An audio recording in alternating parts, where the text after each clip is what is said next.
In 1859, the divide between the North and South had reached its greatest extent, and in Washington, D.C., politicians were as divided as the country. The Democrats who favored compromise with the pro-slavery South held fast to the ailing presidency of James Buchanan. Those Democrats seeking a way to outlaw slavery altogether moved toward Stephen Douglas. The split in the ruling party meant there was just enough space for the upstart Republican Party to field candidates to Congress, as well as to the presidency, and do so with success. The pinnacle for their new party was the election of 1860, which placed a little-known railroad lawyer from Illinois named Abraham Lincoln into the White House. But Lincoln's election fanned the flames of fire that secessionists across the South had started against the North. It was a fire that was threatening to burn down the Republic and from the ash give birth to a new nation, a confederacy of Southern states where slavery would be the law of the land. Yet even before their actions could take the country to war, others on the abolitionist side were stirring up their own rumors of war and bringing real violence and bloodshed to American soil. While it is true that the South was not lacking secessionists, it was also the case that the North was not short on abolitionists with an equal desire for conflict. Yet few were as radical or as infamous as one particular abolitionist, a man with the innocuous name of John Brown. John Brown was born in Connecticut in the year 1800. His father was a man of deep conviction, opposed to slavery, and a man who imparted his views and his passion to his young son. As a youth, John Brown was deeply religious and spent the bulk of his years traveling from state to state, talking to all who would listen about the abolition of slavery, an institution he detested more than any other. He would never be a wealthy man, and in most circles would have been considered a financial failure by any standard. He was a drifter, but a drifter with a cause, and lived a simple life, doing a number of odd jobs to support himself and his large family. During his lifetime, it is believed that John Brown fathered over 20 children. He often supported abolitionist causes with the meager money he did earn, gave shelter to fugitive slaves, and took part in the Underground Railroad.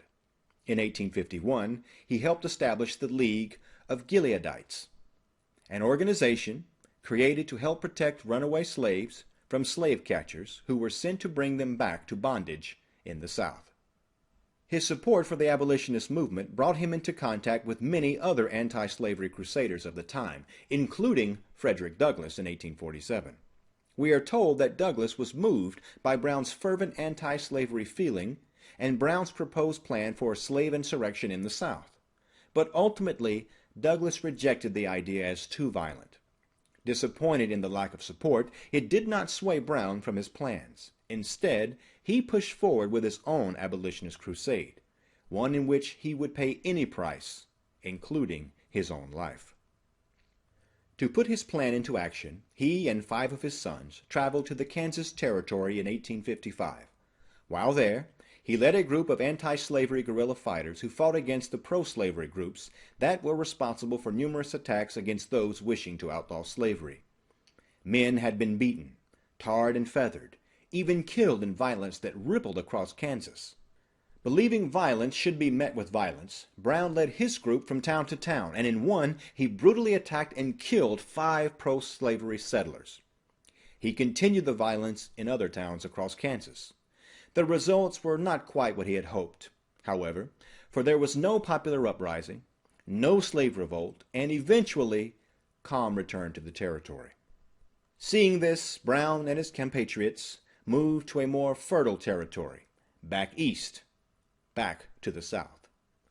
He returned to the East Coast and to the state of Virginia to continue his own personal war against slavery. He hoped that through his own actions he would incite rebellion amongst the slave populations, create an army of freed slaves, and topple the pro-slave institutions from within. To do this, he needed an event that would capture the attention and the imagination of other abolitionists, as well as the slaves themselves who needed a catalyst for their revolt. He would also need to arm and equip a new army. These were tall orders, and the target had to be rich in symbolism and practical in helping achieve his ultimate goal. To that end, Brown settled on a single target, the federal arsenal at Harpers Ferry, Virginia.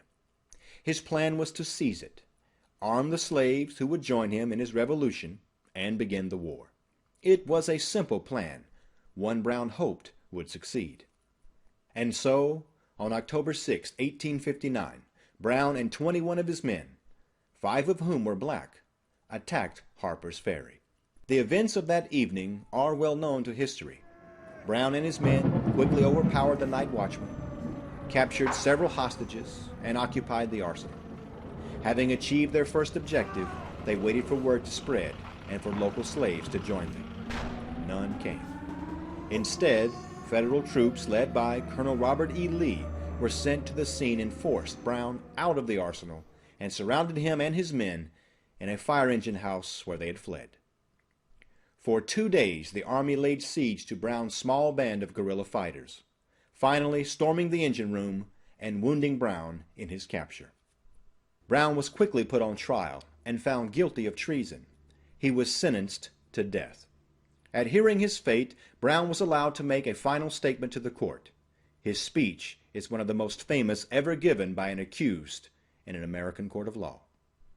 I believe to have interfered as I have done in behalf of his despised poor was not wrong but right. Now it be deemed necessary that I should forfeit my life for the furtherance of the ends of justice, and mingle my blood further with the blood of my children, and with the blood of millions in this slave country whose rights are disregarded by wicked, cruel, and unjust enactments, I submit, so let it be done. It would not be his last words.